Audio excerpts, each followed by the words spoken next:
Since 1975, the Silver Bluff Audubon Sanctuary has been a wildlife refuge in Jackson. But for centuries before that, it was a trading post and a plantation. Legend claims a famous Spanish explorer visited the Silver Bluff area as he traveled up the Savannah River in what he believed to be a new world. Hernando de Soto was a Spanish conquistador who is believed to have led the first European expedition through what is now the southeastern United States. He had come through the Florida area and come up through the Carolinas at the time, and this is all very unknown, unclaimed territory, and so he's negotiating with Native American tribes for supplies. He's relying upon them for guidance to different areas of exploration. Lauren Virgo is the executive director at the Aiken County Historical Museum. She tells me the legend goes that De Soto stopped at the Silver Bluffs because they sparkled in the sunlight. He believed there was silver or gold there, but he was wrong. A lot of that is pyrite or mica, flinting in the area. Brandon Heitkamp is the manager at the Silver Bluff Audubon Sanctuary. He says the legend contributed to the bluff's name. They came through and they saw the mica shining in the bluff side. They thought it was silver. It's one of the ways it got its name. When De Soto arrived, the legend claims he was greeted warmly by the Cofita Chiqui queen. And the queen had luxurious pearls, supposedly had some gold, things of course that Hernando de Soto was very interested in, especially taking back to the Spanish government. De Soto, not being known for his kindness, responded to the queen's generosity by taking more gold and pearls from the tribe's graves, but that wasn't enough for him. They kidnapped her and said, "Take us to the gold, take us to the silver." Well, she didn't get to be queen for no reason. She was a very wise woman, very smart, and she led them up about 80 miles away up near Clemson and got them turned around and then slipped off and came home. Once she was far enough from home, she knew they wouldn't backtrack. She came back and ruled her people. Soto moved on from there. While this is a popular legend, many historians disagree if Silver Bluff was actually where it all happened. There's some new scholarship that says that maybe he didn't cross near Beach Island, Silver Bluff area, maybe he crossed a little bit higher up. And there's also some debate that maybe the Cofita were actually closer to the Saluda River, Congaree Rivers near Columbia. The Silver Bluffs were a popular trading site for Native tribes for a very long time. They would meet, and even if their languages didn't align perfectly, they could say, "I'll meet you on the biggest bluff, on the biggest river, and we'll trade." And this was a very easy place to key on back when there were no roads and no subdivisions and no firefighters and just foot traffic and river traffic. In the 16th century, George Golphin, an Irishman, came to America and found a job working for a trading company. He was extremely successful, and in the 1750s, he acquired about 400 acres of land at Silver Bluff, which he established as a trading post and his home. Golphin had a Creek wife and became well respected among the tribes, learning their language and trading with them. He ended up being a millionaire of his time. He was owner at one point of tens of thousands of acres in Georgia and South Carolina. In the 1760s, Golphin began to develop Silver Bluff into a plantation, which he continued to do until the start of the American Revolution. He continued to trade with the Native Americans and had a massive store of goods at his trading post. When the American Revolution was coming to the South, Golphin didn't want anything to do with it, but soon it became clear he would have to pick a side. It's a big gamble, especially when you're talking about as much wealth as George Golphin had. He had a lot to lose and a lot that he wanted to give to his family because, again, he's in his later age as the American Revolution is approaching. So he had a lot to think about, not only himself, but his legacy and his family to take care of. He ultimately did decide to go with the Patriot side. Because of his relationship with the Creeks, Golphin was appointed Indian Commissioner. He transformed his plantation into a base to maintain old and start new alliances with the Native Americans. Many of those tribes didn't want to fight for either side, which was good enough for Golphin. And was actually instrumental in keeping the Creek, I believe it's the Creek Indians, from siding with the British during the American Revolutionary War. And they say we could have fought the British or the native tribes, but not both at the same time. So I don't know if we would have been speaking the Queen's English or what, but he was one of the people who helped us not lose. Golphin's plantation was renamed Fort Golphin. Soon Loyalists who sided with the British heard about the large store of goods at Fort Golphin and raided it. Golphin sent his family away to keep them safe and stayed to protect his property. British forces took control in 1779. When the Patriot cause was coming through South Carolina, this was a major battleground during the American Revolution in South Carolina. And a lot of, even though they may seem like small skirmishes, led to big points of victory in the American Revolution cause. and one of those was at Fort Galphin. Now, when the British owned it, they changed it from Fort Galphin to Fort Dreadnought, which I just think instills a lot of fear. The British took Galphin prisoner. He remained a prisoner in his own home until his death in December of 1780. Before long, the Patriots took the fort back. It's interesting that Light Horse Harry Lee took a troop of Patriots to this area and actually attacked Fort Dreadnought and reclaimed it, renamed it of course Fort Galphin, and then went on to the Augusta Battle, which was a major siege in 1781 in May, which was a point of victory for the Patriot cause. As a plantation owner in the South, George Galphin used enslaved labor to run it. Galphin allowed those he enslaved to worship as they chose, without his supervision, which was unusual for the time.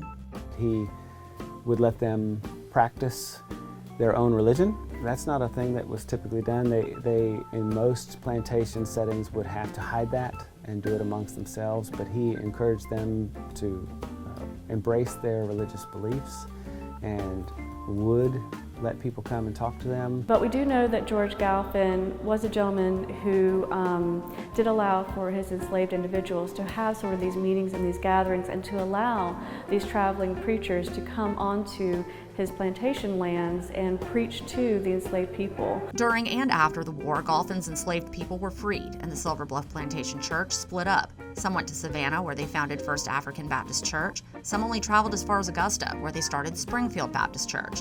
And some stayed in the area and continued Silver Bluff Baptist Church. These churches all claim to be the oldest in the nation, but they can all trace their roots back to the same place. A lot of the earliest African American, historically black churches can trace their history back to that concept, to that belief that they should be able to practice religion and do their own thing. After Galphin's death, his property changed hands over the next 40 years. In 1822, Christopher Fitzsimmons bought it. Just 3 years later, he died, and his daughter, Catherine, inherited it. When she married James Henry Hammond in 1831, he took ownership. He owned at the time, through her and through marriage, 3 different plantations, one of them which was Silver Bluff Plantation.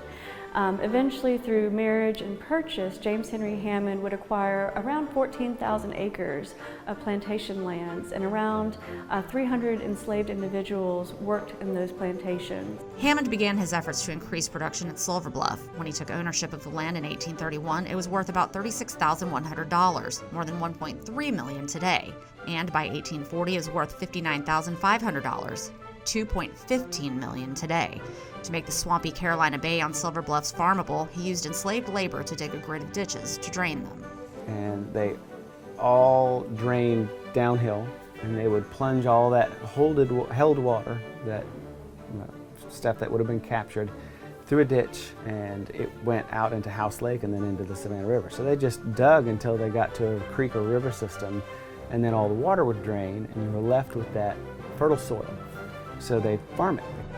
Hammond would go on to have a career in politics, becoming a congressman, U.S. senator, and governor of South Carolina. But scandal followed him. He was accused of sexually assaulting his nieces by their father, Wade Hampton II. He was also exceptionally violent towards his enslaved laborers. He was very cruel towards the enslaved individuals who were on his plantations. I remember reading about him in my college years at Clemson University, and the medical experiments he did on the enslaved individuals, the non-consensual relationships that he had with his enslaved individuals as well, that produced lots of illegitimate children. Deep in the woods of the Silver Bluff Audubon Sanctuary, there's a cemetery where the bodies of around 250 or so enslaved people rest. Most are believed to have been owned by Hammond. Only about 10 have headstones. The rest are marked by fiberglass stakes in the shallow indentions of each grave. Heitkamp tells me the burial site was chosen for a reason. The first ones are probably 6 foot from where it rolls off and becomes a cypress swamp, because farmable land was important. That's how they made their money, and so they took all of it and squished it as far to the side as they could. One of the graves is that of Eliza Colick. Her headstone reveals a stunning milestone. It says she lived 110 years. She must have been maybe a house servant. 110 years, even if they counted wrong. She wasn't out in the sun the whole time. Pretty remarkable age now, let alone in the early 1800s. Descendants of the people buried at Colvin Cemetery are still around. The cemetery is not open to the public, but the sanctuary makes an exception for them. It's actually a very serene and beautiful place, and we allow descendants to schedule to come back and see it. After Hammond's death in 1864, the property exchanged hands, mostly within the Hammond family, for decades. Sometime in the late 1950s to early 1960s, Floyd Starr bought Silver Bluff Plantation from the Hammond family. He lived in Pennsylvania, and for decades he used it to hunt quail. And we're talking about an era where a lot of farming and a lot of hedgerows, and so we had a lot of birds.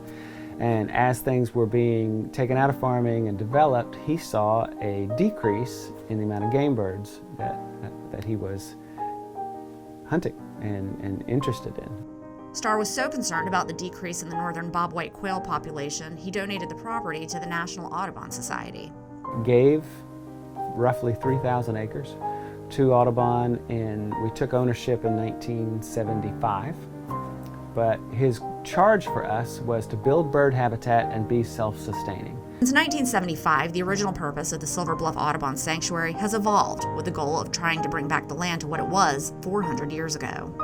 My predecessor, Dan, kind of took the move from farmland to forestry, and then I have been here 14 years, and I took his vision and away from just forestry into ecological forestry, trying to build forests that were places where these birds that people don't think about, these ecosystems that kind of get pushed aside, can be. The Audubon Sanctuary is open to the public from dawn until dusk 365 days a year. People can hike the trails, look for birds, see the bluffs, and even check out the dig site where George Golphin's home once stood.